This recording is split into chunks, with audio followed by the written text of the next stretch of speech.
উনি সফরে বেরিয়েছেন হাদিস কালেকশনের জন্য। প্রচন্ড শীতের রাত। উনি মাগরিবের নামাজ, এশারের নামাজ পড়ে একটা মসজিদে শুয়ে পড়লেন, আর শুয়ে শুয়ে হাদিস পড়তেছেন।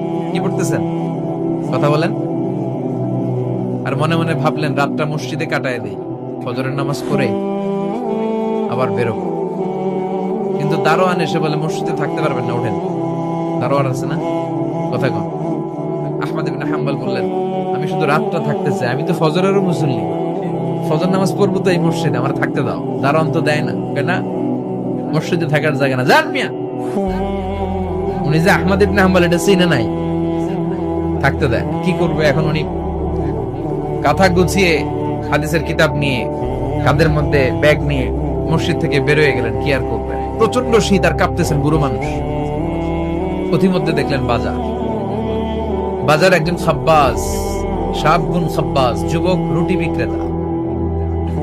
সে রুটি বিক্রি করে, চুলার মধ্যে রুটি সেকে। সে যে সালাম দিল, আসসালামু আলাইকুম। যুবক বলে, ওয়ালাইকুম আসসালাম।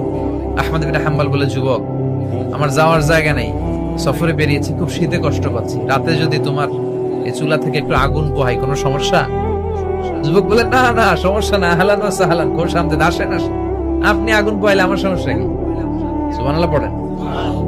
আল্লাহ শুকরিয়া করে উনি বসলেন আর আগুন পোহাচ্ছেন। আর খেয়াল করলেন যুবক রুটি বানায় আর পরে আস্তাগফিরুল্লাহ, রুটির দলা বানায় পরে আস্তাগফিরুল্লাহ, খামির বানায় আর পরে আস্তাগফিরুল্লাহ, রুটি নিয়ে উনুনের ভিতরে চুলার ভিতরে সেকা দেয় আর পরে আস্তাগফিরুল্লাহ, দোকানদারের কাছে কেউ আসলেই সে রুটি দেয় আর পরে আস্তাগফিরুল্লাহ, ক্রেতার কাছ থেকে টাকা নিয়ে ক্যাশ বক্সে রাখে আর কি পড়ে, আবার রুটি বানানো শুরু করে আর কি পড়ে, খালি এটাই পড়তেছে। ইমাম আহমদ ইবনে হাম্বল তো অবাক, কিরে এটা আবার কেমন যুবক, খালি আস্তাগফিরুল্লাহ। উনি প্রশ্ন করলেন, যুবক ঘটনা কি? আসার পর থেকেই তোমার দেখতেছি তুমি রুটি বানাও, রুটি বিক্রি করো আর পড়ো আস্তাগফিরুল্লাহ, মালাকা ইয়া শাবাব। যুবক বলে, আস্তাগফিরুল্লাহ আমার সবচেয়ে বেশি পছন্দের আমল, আমি সব সময় আঠার মতো ইস্তেগফারের সাথে লেগে থাকি আর সব সময় পড়তে থাকি আস্তাগফিরুল্লাহ, আর এর বদৌলতে আল্লাহ আমারে মুস্তাজাবুদ দাওয়া বানিয়ে দিয়েছে। আহমদ ইবনে হাম্বল তো অবাক, আনতা মুস্তাজাবুদ দাওয়া? তুমি মুস্তাজাবুদ দাওয়া, রুটিওয়ালা? আমি এত বছর হাদিস পড়াই, আমিও তো মুস্তাজাবুদ দাওয়া না, আর তুমি রুটি বেচো বাজারে, তুমি মুস্তাজাবুদ দাওয়া? তুমি দোয়া করলে সব কবুল হয়ে যায়? যুবক বলে, না, আনা মুস্তাজাবুদ দাওয়া, আমি আমার জীবনে যত দোয়া করেছি কবুল করে নিয়েছে কে?